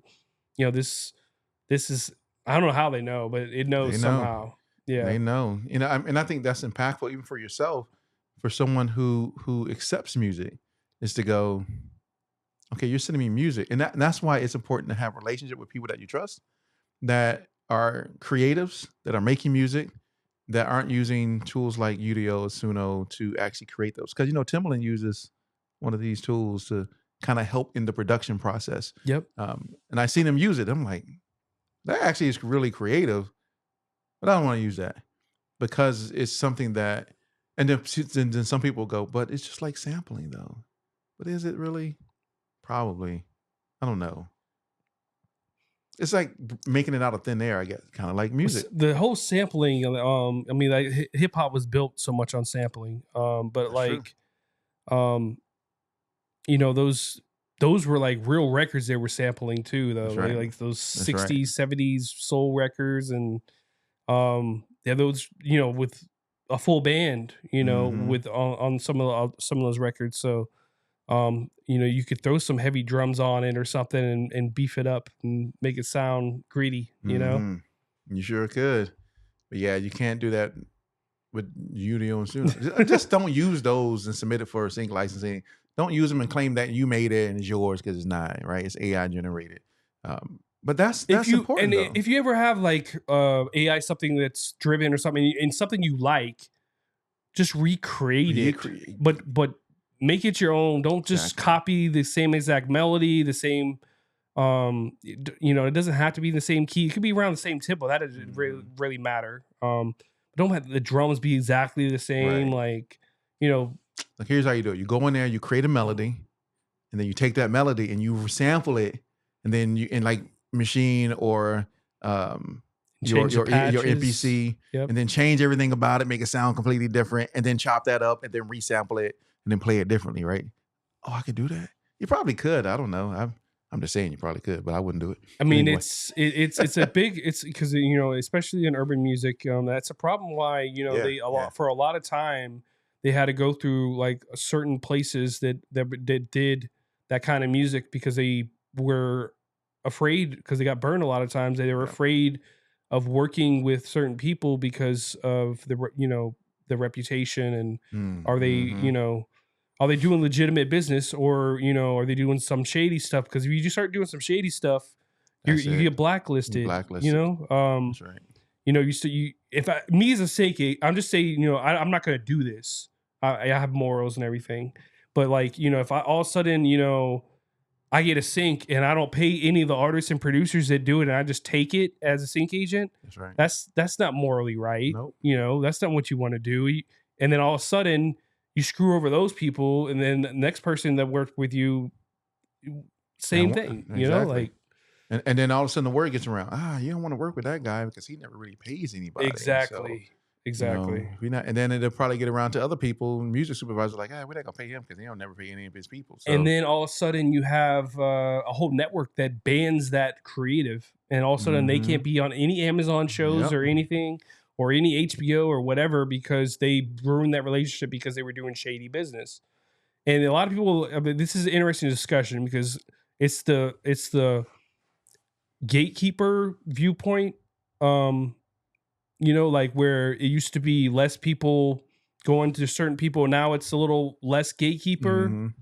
But because of that, you have these problems that come about where people are not doing proper business in sync licensing, and especially people that might be new at it or whatnot, and they're just trying to get it, make a quick dollar. That's not what sync licensing is. Sync licensing is a long-term game. It's a marathon. It's not a sprint. Like, you got to realize that if you're in this, it's not just about what you're doing this quarter, but it's about what you're going to be doing this quarter for 10, 20, 30 years, you know? That's how I kind of like view it. Yeah. It definitely is a marathon. It's not for you're not going to come in and get rich. Like, and I'm gonna get rich in a year. I'm like, that's not. You may not even get paid in the first year. I mean, there's certain people that they can do that, but they have something unique and special about them to be able to do those kind of things. Musically, you know, they can set themselves in, you know, in a new lane where they don't sound like too many people, so the music's unique. And, you know, all the production aspects of the music, you know, from the audio engineering, from the recording process, the mixing, the mastering, all the production elements, you know, the arrangement, you know, how dynamic the song is, just to have quiet moments, just to have like a big build, because that's every supervisor wants that big build. Those songs with those big builds in it, where they can, you know, hammer home what they're trying to do, you know, musically. And them sting endings. Right? Yeah. You gotta end it. You gotta end it arranged properly. innings. Where That's it's not just because like we grew up in the era where it was just like faded out. Faded or out. I was whatever. about to, that's right. It was it's just faded out, right? Don't And then fade out. and they don't want like fade outs and sync likes. They like arranged innings, sting innings, so that they can start a new something else after. Mhm. So it goes transitions well. That's right. And that's extremely. I mean, sync license well because that's one of the things you'll know is like when a music supervisor listens to it. A lot of times they'll listen to 5-6 seconds of throughout like 2 or 3 parts of the song, and then go to the end and make sure there's a sting ending or arranged ending where they can start something else right after it. Because if it's not there, then you got to go recreate that. You want to make sure it's all done in the proper format. And everything's, metadata, all the when you talk about metadata, you're talking about like PRO splits, full names. And the most important information that should be in metadata is phone number and email. A good phone number and email. Whoever has that reliable phone for 10, 15 years, let's get their phone number. Right. So we're not like, the guy that doesn't have it on this month or whatever. Right. You don't want somebody who got cheap wireless. Wireless. Yeah. Then and then the best email address. So those are because you never know, like sometimes like in the pitching process, like it could be sent so many different ways, but if it's on that metadata, they can go right there, pick the phone up, put the email, copy in the email, and send a quick email and say, hey, I want to license this, And that separates yourself from so many people. I just went back to SAE and spoke there, and the question I asked was like, how many of you guys are meta tagging your music? And like no one answered. Nobody put their hand up. No one put their hand up, and I was like, man, bro, meta tag, what's that? I don't understand meta tag. Like one guy was like, oh, I know in Pro Tools it tells me meta tag when I save this. I was like, yeah, you're right. That's one way to meta tag it. So one guy actually kind of knew a little bit, but majority of them. And the thing is there a lot of these are upcoming creatives. They're singer songwriters or producers or rappers that are, they're putting out their own stuff and they don't have anything meta tagged. So and like if a music supervisor, like I know supervisors. They will literally delete your music. If you send something over to them and it's just the metadata is not there, it's blank, they'll delete your shit and just like, I'm not working with this person anymore. It's out of here. Yeah. It's out of here. Yeah. So how do you get metadata in there? Well, you could do it different ways. I do it in Disco. I mean, I use Disco for almost everything file management wise. Right. But I used to do it in iTunes too. It could be done in iTunes for free. You don't have to have a paid Disco account or whatever. It just with the Disco, it makes things a little quicker and easier. They've made the process. I like Disco because it gives me all the stats it needs. If I'm pitching, a bunch of playlists, I want to know, where was I right and where was I wrong? So, like if I send over 5 or 10 songs, I want, 3 or 4 downloads out of that playlist if I can get that, because if I can get multiple songs in a spotting session with a music supervisor and a director or something and have multiple songs in that session, so my chances are higher now than if I'm just I had just one song. So a lot of times when I present songs, it might just be one record, but normally it's a few records, and normally 1 or 2 at least could work for that scene, hopefully. Enough where they download it, and I can see they downloaded it. How many times did they download all? The whole playlist or which songs? And it gives me those stats. The Disco AC gives you all those stats to know. Okay, what questions do I need to ask, or is it just I just need to play the waiting game? They already downloaded everything. Now I just need to sit back and see what makes it really, and you don't know either until it comes out. Or they say something, and a lot of times you don't hear anything, because I mean, like you're like in that spotting session. They gonna come back and tell you. Yeah, in that spotting session, they might have anywhere from 5 to a dozen songs for each scene, and they had to go through each scene, and some projects, it might just be one song in the whole episode, but other, you watch a lot of episodic television today, you'll see a dozen songs, sometimes even more in one episode. It's crazy sometimes because you're just using like little few second clips of every song, and all of a sudden there's 20 records they That's just played right. on a 30-minute television show. you Right. know? Yeah. Like my son is watching SWAT right now. Okay. Hondo, right? He's watching SWAT. And I kid you not, like I'll just come in and just look, and then there'll be like a scene. But in that scene, I'm like, how many songs are they playing in here? Yeah. Like y'all got like 8 songs you've already played in this one scene Yep. in the SWAT room. Like, And that's what's going on? And that's very that's a good thing, knowing that as a creative, that there's a lot of music being used, and that's just one show, and you think about all these shows that are out here and all these different networks. The content's at all time high, so the needing the music is there. there. But unfortunately, there's the fees are coming down. Where like the big fee 5-10 years ago was like maybe like $5,000 was like kind of the standard, like for a lot of like, even it was like even if it was what do you call it,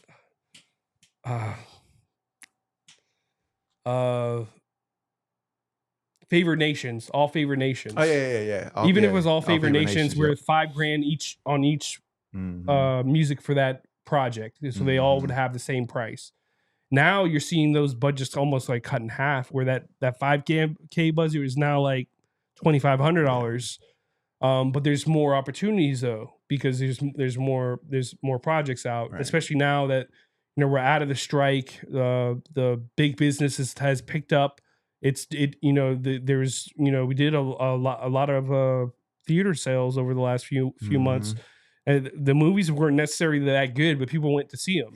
Beetlejuice was necessarily not the best. Beetlejuice 2 wasn't the best film, but it was marketed so well. Right. And you saw that the trailer made the film look good. amazing. And then you go see and it. you go see and it, I haven't like, seen it yet. Yeah, but you go see it and you're like, yeah. This. Okay. And that's when whoever was doing the trailer did a hell of a job, because that movie was garbage. I want to see Superman. I want to see the new Superman. And y'all better not mess that up. Okay. James Gunn. Is that who's doing it? You don't mess it up, because I want to see that. And it better be really good. That's all I know. It's been done so many times. Music. It's been, that's the thing, is like it better be good though. Hollywood is relying on the whole cookie cutter thing. Where it's remakes, it's spinoffs. They did the Alien movie this year. They're doing it's just the same stuff over and over. Yeah. I didn't know that. And it's a lack of original and creativity ideas that's in the business. And I saw something like, have you seen Substance, the film Substance? No. All right. Where is it? It's somewhere online. I forget which streaming network it's on, but it's pretty long. It's about 3-hour film or so. It took them like 7 years to make this film. What? Yes. Demi Moore. It's just over the top. It's really over the top. It's good. Is it good? Okay. It's entertaining. Okay. But it's does it have to do with like space? Not it has to do with, okay, so basically the whole premise of it is women, when they get older, they lose their beauty. And they take this substance, and it creates a younger version of herself. Oh. Yeah. But the problem is they have to have a balance between the old version and the young version, and they don't keep the balance too well in the movie. And because of that, it gets very gory and very over the top towards the end. Gory, yeah. I need that. Need the gory. Yes. Yeah, it definitely has a scene towards the end that's extremely gory. Yes. Yeah. Yes. I need a movie like what's that one movie that we saw? And the only line I remember from the movie, which was, what was the movie? The movie, and the guy was like, he's got a knife. We got a knife. And he stabbed the guy. Oh, what's the name of the movie? I'm looking at my tech guy. What's the name of that movie? No. What's the name of it? Oh my God. It was a really good movie. It was about this AI that ended up taking over this dude's body. Oh, it was body. Oh gosh. Anyway, it was good. I just remember the name of it. Huh? Upgrade. Yeah. Upgrade. Yes. Upgrade. Oh my gosh. I think that was on Netflix. I think I love that movie. On Netflix, yes. It had gore and stuff in it. Like, yep. Yeah. Yep. That was good. But they had music in there, and I mean, the music was upbeat. I mean, can you imagine having a lo-fi music and upgrade? It's just not going to work, right? Yeah, exactly. So you got to have it there. Okay, a couple more questions. I just got two more questions. Yeah, sure. What trends do you see happening within the sync space in the next 5 years, and how do you see SteelSync as positioning itself to handle those upcoming future things? Okay, what I'm really seeing the most is like an international market. And you could say the Latin, or you could say Afro beats, or you could say the K-pop or the J-pop market. But it's coming to where we're in the more international listener zone now. Where you're having, like a K-pop group work with country artists or something. Mm-hmm. And now you're seeing country, countries turning to pop. It is, and they in a lot of ways. It is, and then so many of these country artists that are country artists are now pop artists, because that genre of music's kind of like expanding itself to other ears out there. So, I want to work with the trends, the trends that are now, and then the trends that you're going to see in the future. And you see a lot of big companies. Like I just talked to someone at a big network, and I was like, how come you guys haven't used any, like K-pop stuff in your licensing yet? And he's like, yeah, I would love to. Mm-hmm. He's he's a supervisor of it, so he's like, I would love to. I think it's to that point now. I mean, like when a K-pop artist comes sell shows here, they sell out everything now. I remember being these before like K-pop was anything. I was at the film and TV conference in LA, and they had the guys from the government there, from South Korean government, promoting K-pop. Wow. And they had like the music videos back then and everything that were really well done and everything, but like no one was like, oh, this K-pop stuff's cool. They were just like, right, it's cool now. It just sounded like okay, like a mashup of American music that is from like the 90s hip hop right. and soul. Yep. And even in the videos had elements of that era. You want to know why? Because I know they hired some of the producers. Yeah, and stuff but who was the main one they hired? Who was it? Teddy Riley. Teddy Riley. Okay. So Teddy Riley flew over to Korea for a while. Okay. And made a whole bunch of K-pop stuff. So I'm learning. See, I didn't know. I didn't know this. A whole bunch of K-pop stuff. And so that's why when you look at K-pop, it models itself. One, it models itself on the Motown. Like I'm a hit. Like I like music and I like the stories of music. Sure. And so the K-pop machine models itself after the Motown machine. And so that's how they put everybody through that type of developmental. Like they all go through artist development. Every single K-pop artist goes through that process. And the artists actually make decent money there too. They get a better split. They do. Yeah. And then they wanted the sound of 90s New Jack Swing type of sound. Yeah. And blended in. Now it's more trap, urban type sounds, or pop sounds mixed with some type of urban type of influence. Yep. Whether it be a rapper on it or the production be very hip hop driven with those drums and the certain melodic elements of it. That's right. But a lot of the early K-pop was produced by Teddy Riley. I didn't know that. Although, it's a small world. He went over there. I used to, when I was audio engineering, I worked at Icon, and Tasha Stafford, Stone Stafford there. They at the time they were working with Teddy on something. Yeah. They were. I know they were putting together like something, this whole package, working with them. Nice. On something. So it's a small world. Man. I did some work with Teddy when he came here, and he was going to go do the Essence Festival. Oh, nice. And so I went up to I forgot the name of the studio place, but went up to the studio place where he was, and we filmed literally all the stuff that they were going to do, all the background stuff, because he wanted to document all of it.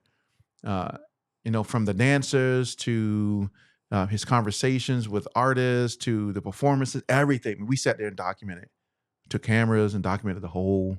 And I have never put this footage out. Oh, wow. And I don't know if I can. I don't know. I just don't know. I just had it for the past couple of years, and Nice. it's sit on my hard drive. So I don't know if I can actually put it out or not. I'm thinking it's like now it's past a certain time. I don't know if I didn't sign an NDA, Yeah. so I'm gonna put It's Teddy. a delicate situation. Right, because I don't want Teddy to be like, hey, you can take that. And I got friends that were there with me that were doing this as well. And I'm like, Nice. I don't need them to come and tell me, hey, you got to take that down. Teddy got to approve it first. I'm like, man.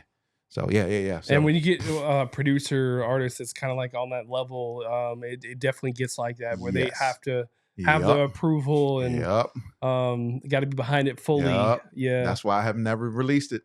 And I got tons because it was a multiple day shoot. Yeah. Tons of footage of Teddy creating songs, working with the dancers, tons of footage, but never put it up.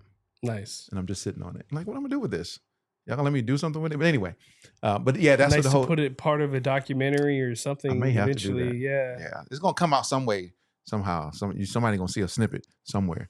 But anyway, but yeah, so that's the K-pop thing. Yep. And that's kind of where a lot of the blending of genres is positioned itself. But I'll let you continue.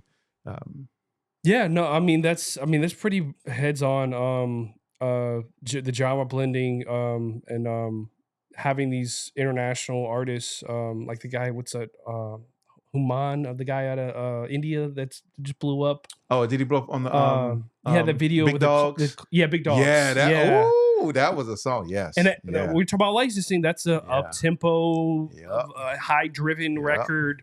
Something like that works well in licensing, and you know that's a song that he's pushing. Mm-hmm. So you know, and I think I've seen it on a couple of syncer, like a little underground syncs here and there already. You know, and people were using it on their stories and everything, and like crazy. But but you're like we're having these international artists that you know that can collaborate with any genre almost, and they're bringing together these massive fan bases, you know, international fan bases. That's right. That are you know a part of you know a more you know a wider ear that I guess we have now, and the younger audience are gearing towards. Yeah. Wow. Yeah, I think that is something to always look out for, because there are things that are going to happen in those spaces, and being ahead of that and knowing how to create music for that already, so that you can submit those, and they're going to go, oh yeah, we were looking for this. We couldn't find anybody that was really making this, but you got it. So we absolutely want that. And that could blow up just easily, probably very quick, instead of the same things that sound alike all the time. Oh, we got 900 drill songs already, man. We don't need another. It's really about quality over quantity. I'd rather have like one or two really good records than, you know, a dozen just mediocre ones. Because, the cream rises to the top. I want to take the best independent talent that I can find, you know, strategically, you know, able to actually sign and, you know, work out a non-exclusive deal with. And, you know, it's you know, like I said, it's a few year process. You know, it's not it's not something that, you know, all of a sudden we sign a deal, you send some music over, and then, you know, it automatically just goes everywhere. You know, we're not like, you know, a label in that sense, but, you know, like when I hear something, I'm like, can I find a home for this? You know, is there a place in sync licensing where I can make money with this? You know, and it's got to be something unique and original, and of good quality, that, you know, sets itself aside from everything, because there are a lot of creatives these days, and because sync licensing has opened doors for a lot of people. There's more and more people doing it. Would you say it's a competitive space? Very competitive space? It is competitive. It is very competitive. But it just got to think, like, you know, just because it is that, so doesn't mean that you can't find value in what you bring to the table. Because I still think, you know, with everyone doing it, I'm not trying to sound cocky or, you know, ego, but they can't do it exactly like I can, you know? That's right.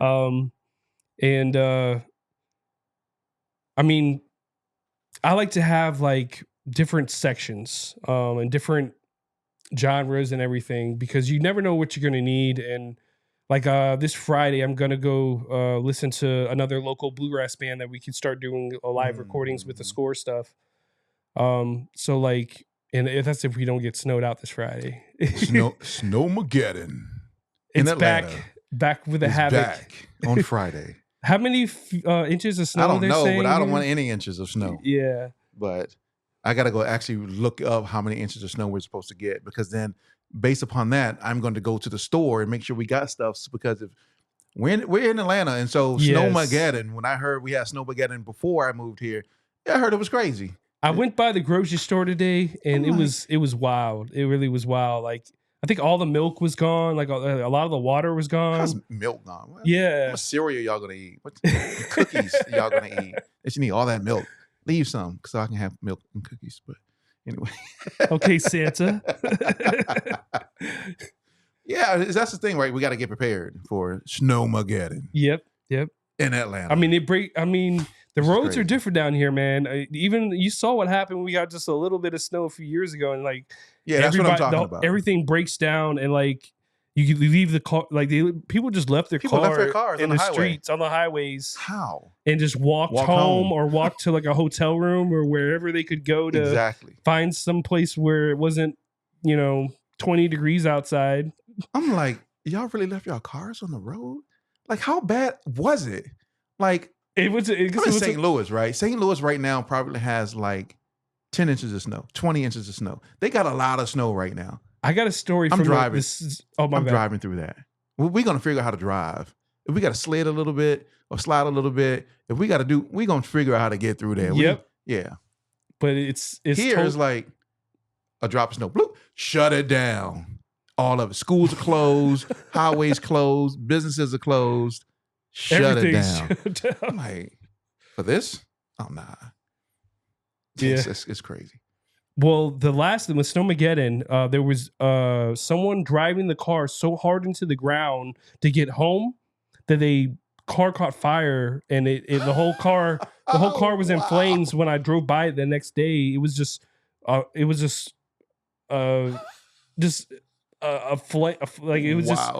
car that caught fire because burnt up car in the highway. because he ran the car into the ground trying to get home, and it literally like caught fire and yeah. I was like, man, this guy was really trying to get home, and it was like, this was like 2 miles down from my house. I was like, what is going on? They're trying to hurt. Now you ain't got a car. Now you really can't get home. Now you got to buy a new car. I think because he, legally wise, I think the insurance company probably didn't cover it. Probably wouldn't cover it because he drove the car into the ground when it was probably smoking or doing whatever. Exactly. And he was still trying to get home. Wow. We got satellite footage of you trying to do it. We see it right there. Right. You know they do. They see that or the drone footage we got these days everywhere. All right. So last question. All right. So what advice would you give to aspiring music creatives who really want to get into sync licensing? What would be some of the most critical things that you would tell them to prepare them to get into this space? Not to plug everything, but come to Sync Spotlight in Atlanta on April 5th is a good starting point. And just come. We're planning on taking on the road this year. We were trying to do it in Nashville last year. Nashville downtown is extremely expensive. Like extremely, like 3-4 times what it costs to do it here. And we have, not a cheap venue here, right? So, I would say come to Sync Spotlight or to other sync events that are out there. If they're, Sync Spotlight's not on your side of the country this year we are opening virtual attendees. We did it was all in person last year. And this year and I'm doing it strategically this way. But I want to get, because we had already someone from Australia say they wanted to attend virtually. So like for me, I'm like, well, let's try to get someone at every continent, have one South America, Asia, let's have someone from Europe, Australia, it would be great. We have a K-pop artist to pitch on Sync Spotlight, because at Sync Spotlight, one of the few conferences that do this. We dedicate an hour to the music. The last 2 panels we do listening. So it's about 30 slots. So like I said, if there's 300 people, that's only a tenth of the audience. But these are the best and most diverse 30 people we have. Mm. You know, you're having instrumental stuff, you're having different genres.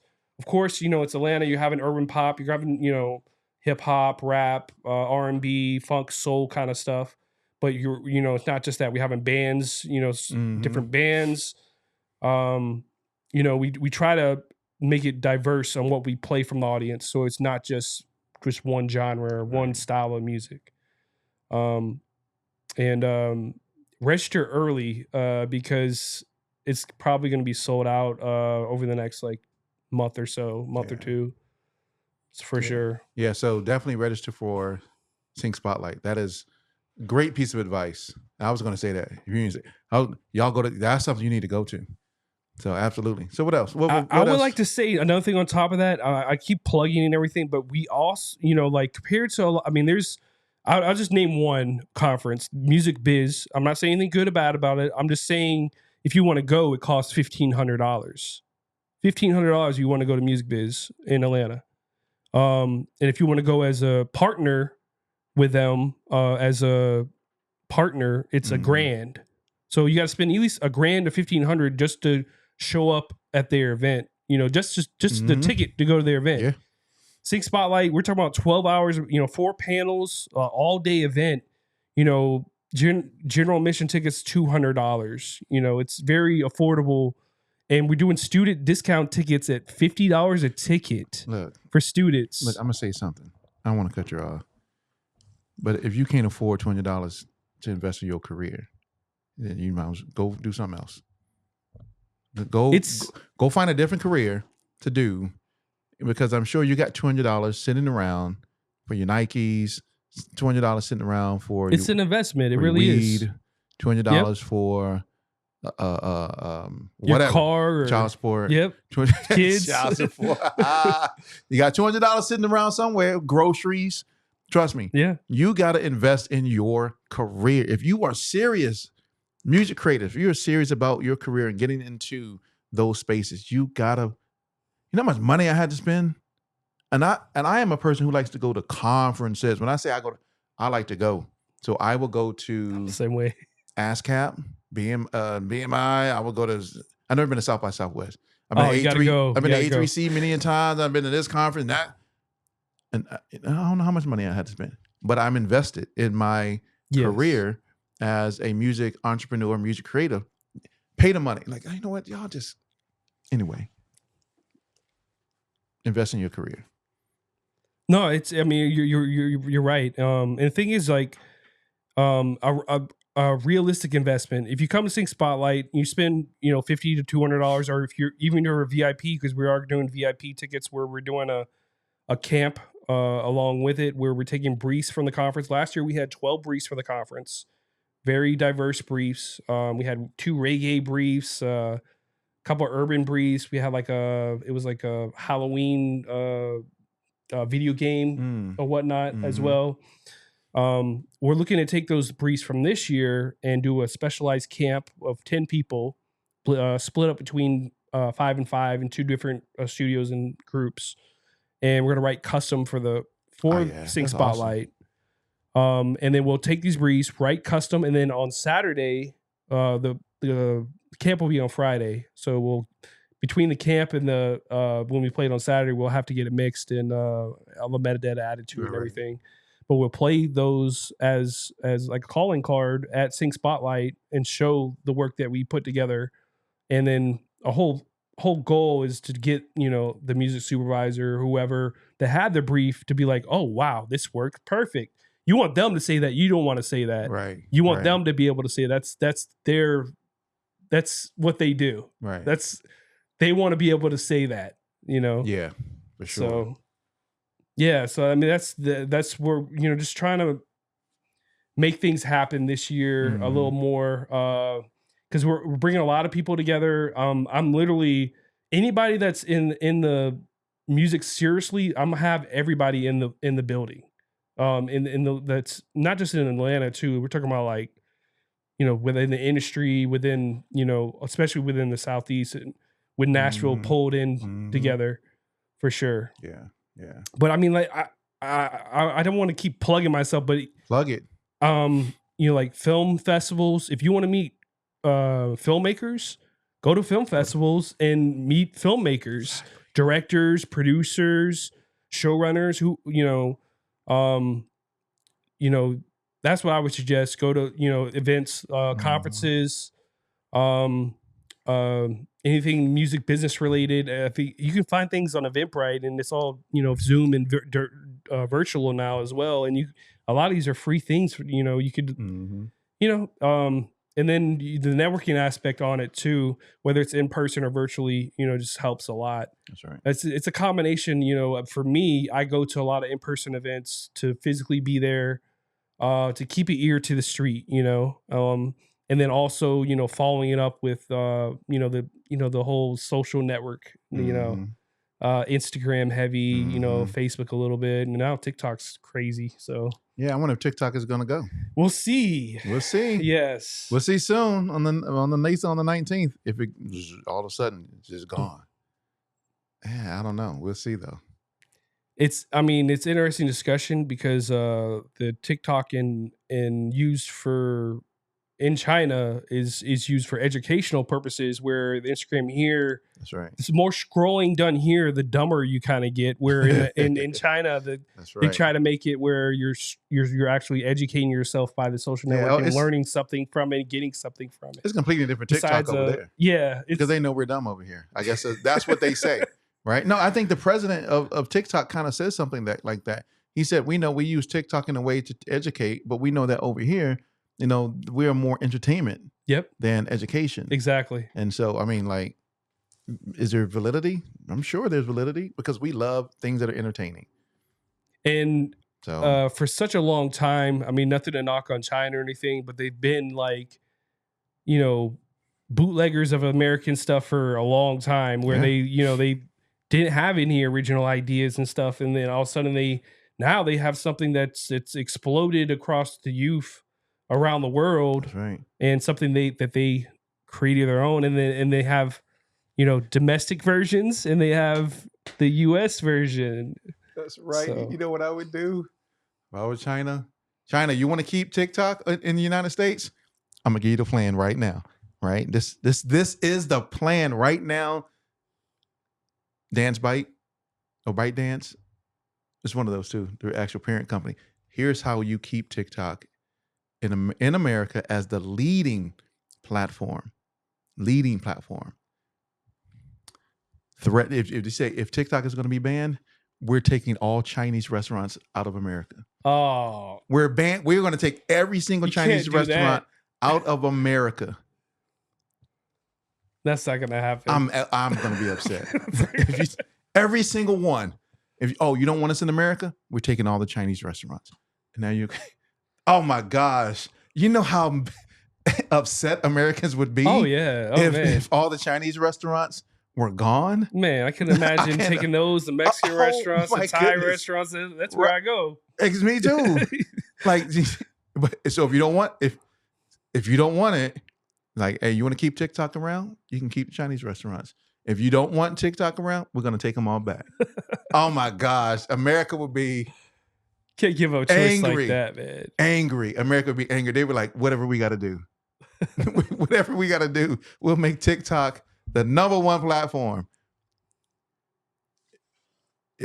And you can keep the Chinese restaurants in America. If not, we're taking them. I mean, and the thing is, it's create. I mean, because there's a whole economy that is created from TikTok. Yeah, of course. I mean, it's people that literally all they do is sell shit on TikTok all day. Their Shopify or whatever all day.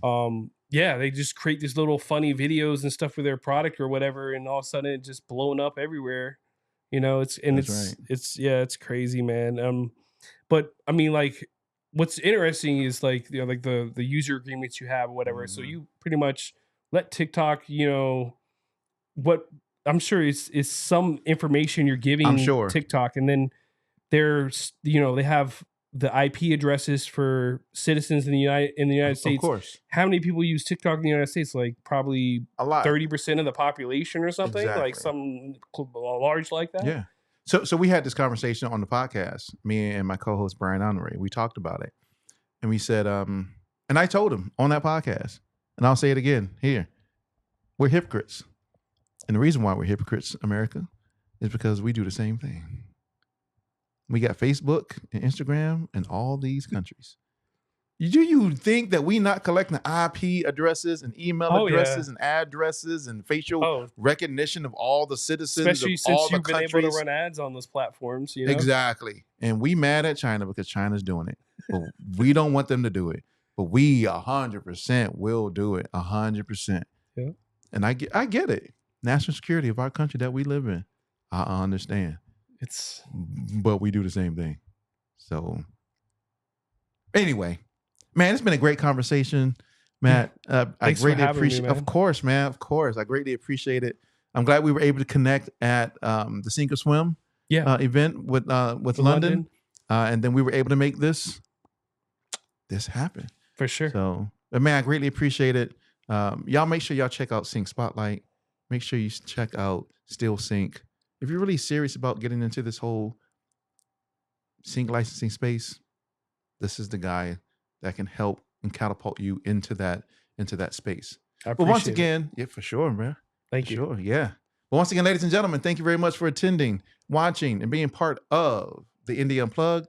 Once again, you can catch us on our website, wecreatemusic.tv, where all of this is displayed first. If you're a member of the community, you get this interview first before the rest of the world on YouTube, right? So be part of the community and get this first. Get this information before anybody else. Take advantage of it. Once again, thanks for tuning in. Greatly appreciate it. We're out. Peace. Peace, guys. See ya.